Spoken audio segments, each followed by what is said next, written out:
All right, so I'm back here. Kids are settled down. I have some time to work on this thing. So my next goal is to remove the head unit and see if the code flash actually worked to output the video signal and the audio signal through the RCA out. So I'm just gonna dismantle my head unit for the first time ever, and hopefully it goes okay. Okay, so I've got a towel here to protect the leather from any scratching that may occur on the casing. I've got my harness that connects to the RCA female inputs.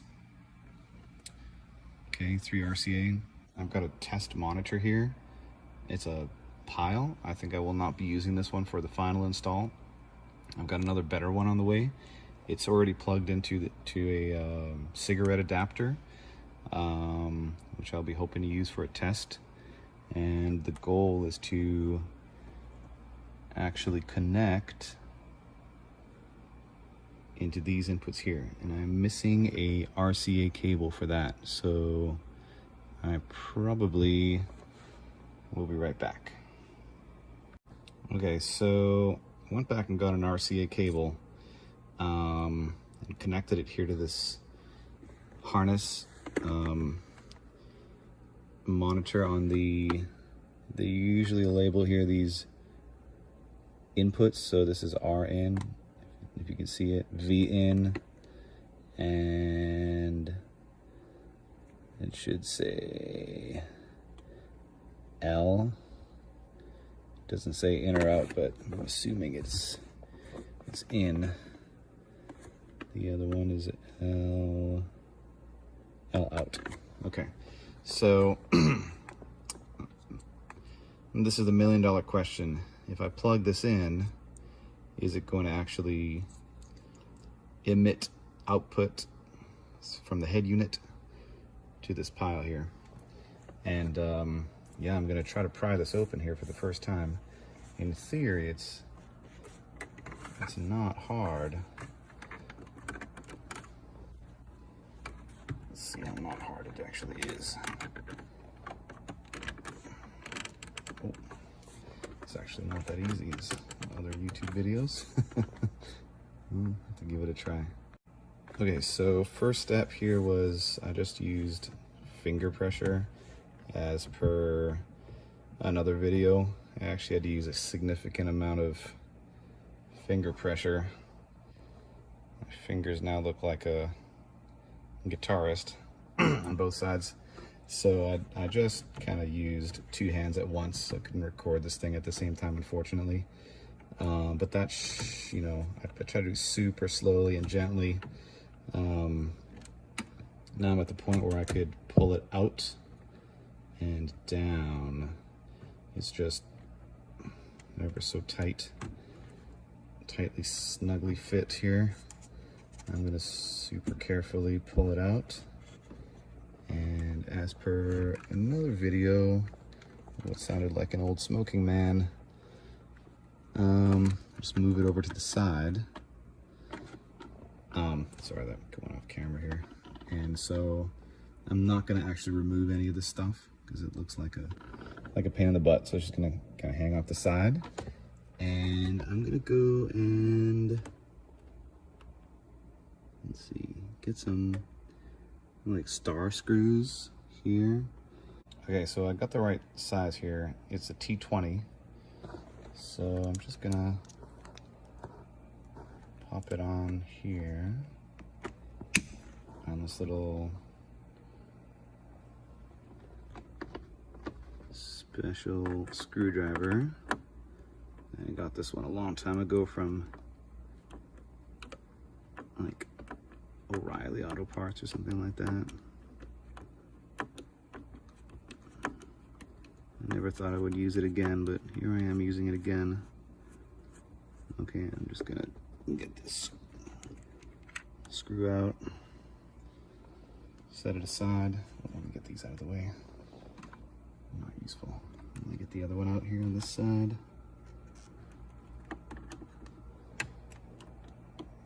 Nice and easy. It didn't seem like they were torqued down very hard.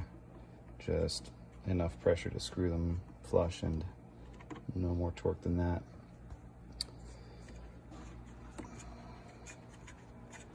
Okay, so the two of them are out. And then the other thing about these things, apparently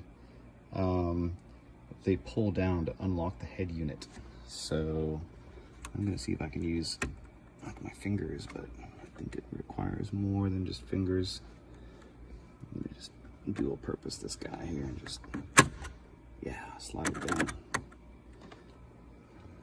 Okay, I'm gonna slide this guy down too. I'm not break anything while I'm at it.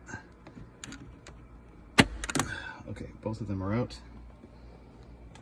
Okay, oops, lost focus there for a second.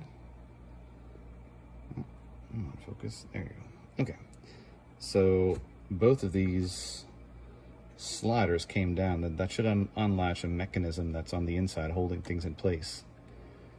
So now I would probably recommend removing all the CDs and DVDs so they don't get jammed, but I'm just gonna roll the dice on this one because I actually want to test this unit at the same time immediately. That's the whole point of this exercise.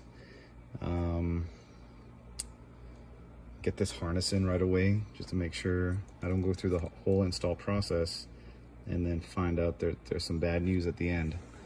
So I'm just gonna slide this to the side and make way for the head unit, and hopefully it should just pull out with some pressure. There you go, not working too hard.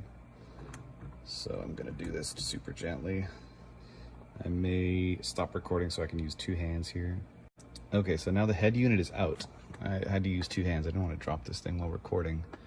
And we can see a bunch of plugs here. Some of them not even in use. I'm not sure what those two are, but I'm sure they're useful somehow.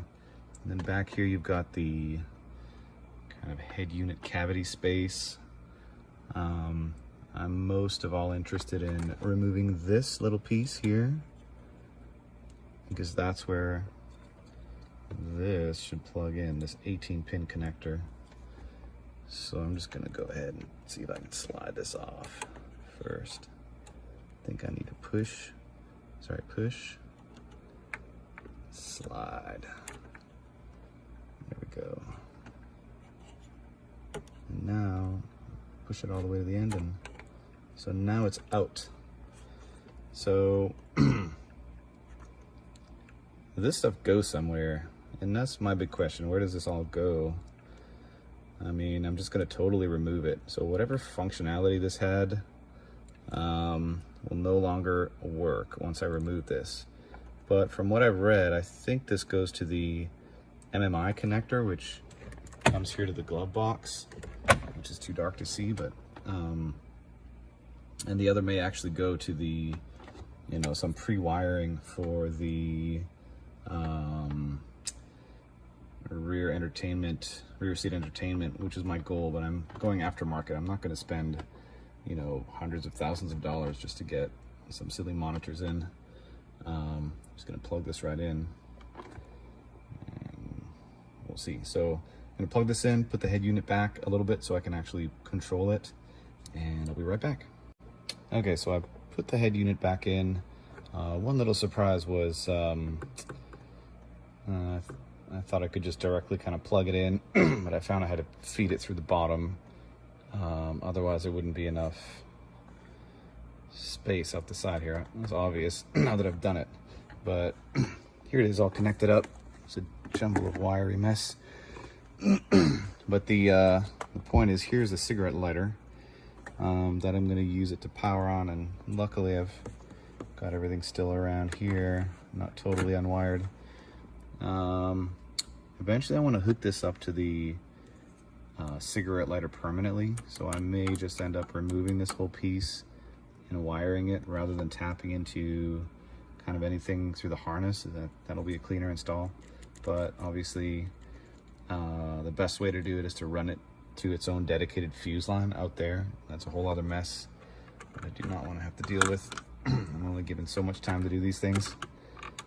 Okay, so I plugged it into the cigarette lighter, let's see how it operates. This is off obviously right now, so I'm gonna press the button here. As soon as I press kind of accessories, this thing turns on, this thing's on. So this will be a good one to kind of tap off of if I need to. So what I'm gonna do is I'm gonna have this thing play The Fugitive, which is a great movie, by the way. Harrison Ford is ageless. Not sure why it's got so much conversation in this version of the DVD. I haven't actually watched this version. Anyway, that's beside the point. Let's go ahead and turn this on.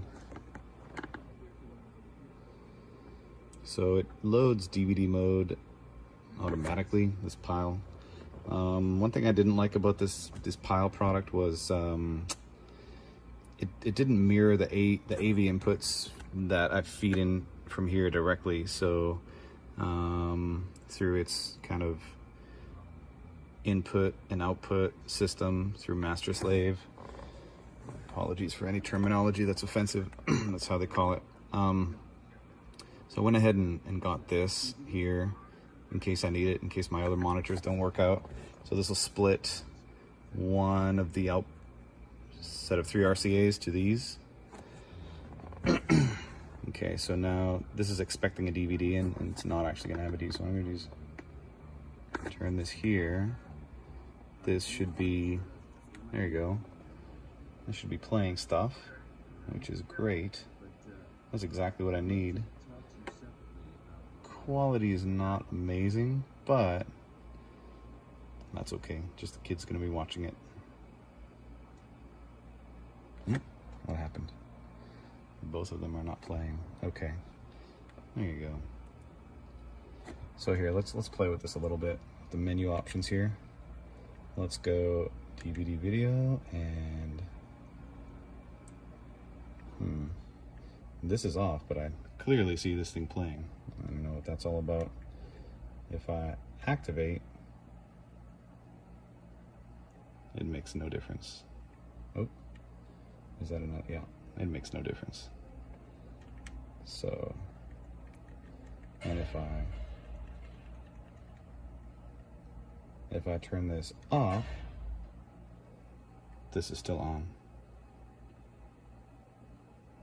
Well, the timing's not working out for me well, but yes, it's still on. So anyway, that's not a big loss. I don't expect myself turning this thing off and on all the time. I mean, I'm always gonna just keep it on and active.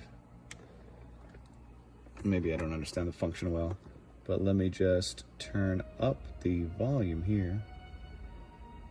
So this goes up to 15. You can hear something out of the Pyle speakers. Let me turn my master volume all the way down. And I can hear this just fine. If I crank these guys. Oh yeah, now I get the full sound, which is what I want.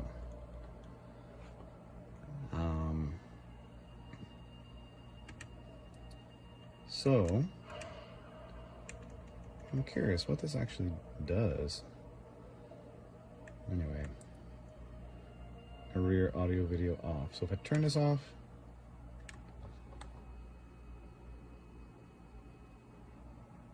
now it went to a cut screen. I can hear audio from the main cabin. The audio here is off. Maybe it only controls the audio.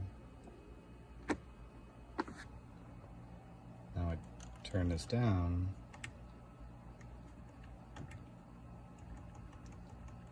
Activate it.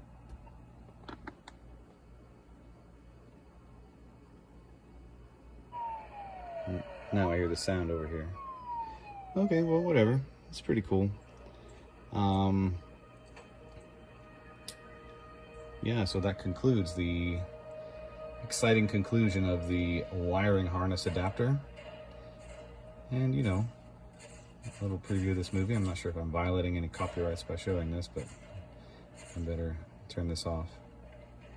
And yeah, I'll work on the next parts of it once I receive my other monitors. I'm waiting for my Xtrons, And hopefully those are a little better quality than these Pyles here. But so far, I'm happy with the situation and these little experiments. So, until next time. Okay, so one quick note. Putting this back together is not as easy as it seems. You know, I don't want to be brute forcing anything, but what I found is I had to tuck this silver lip kind of under the head unit to tilt it forwards, and then had to push almost super hard fighting with this thing the whole way through. Anyway, just FYI, I found it a little bit easier to pop this tray open and close in between in the process. Struggling with this thing for a good 15 minutes just to get it flush again and getting it looking right. So yeah, keeping that in mind. Yeah, on to the next phase next day.